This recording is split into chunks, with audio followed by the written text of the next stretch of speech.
ఇప్పుడు కశ్మీర్లో ఇట్లాంటివి అవుతున్నాయి కదా, దానికి కూడా సొల్యూషను ఆ కొడుకులకి ప్రాపర్గా ఎడ్యుకేషన్ ఇప్పించి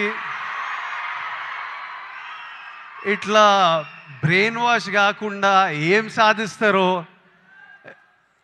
నేను చెప్తున్నా. కశ్మీర్ ఇండియాదే, కశ్మీరీస్ మనోలే.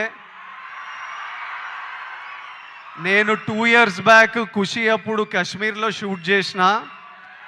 నాకు ఎంత మంచి మెమరీస్ ఉన్నాయో వాళ్ళతోని. వీళ్ళు పాకిస్తాన్ వాళ్ళు వాళ్ళ మనుషులను చూసుకోలేక అక్కడ కరెంట్లు లేవు, నీళ్ళు లేవు, వచ్చి ఇక్కడ ఏం చేయాలని చూస్తున్నారో. ఇండియా పాకిస్తాన్ మీద అటాక్ చేయాల్సిన పనే లేదు. పాకిస్తాన్ వాళ్ళకే విరక్తి వచ్చి వాళ్ళ గవర్నమెంట్ మీద అటాక్ చేస్తారు.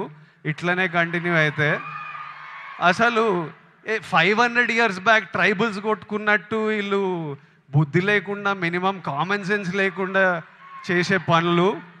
మనము we should stand united as people, love each other. India, we will, as people, we need to always move forward, stay united. Education is super key. మన ఇంట్లల్లో మనం హ్యాపీ ఉండి, మన పేరెంట్స్ హ్యాపీ ఉండి, మనం happy ఉంటేనే progress అవుతాం. అందరూ హ్యాపీగా ఉండండి. I wish you all great success. May 1st, Suryana is coming to theaters with Retro. I am watching it. I hope all of you watch and enjoy it.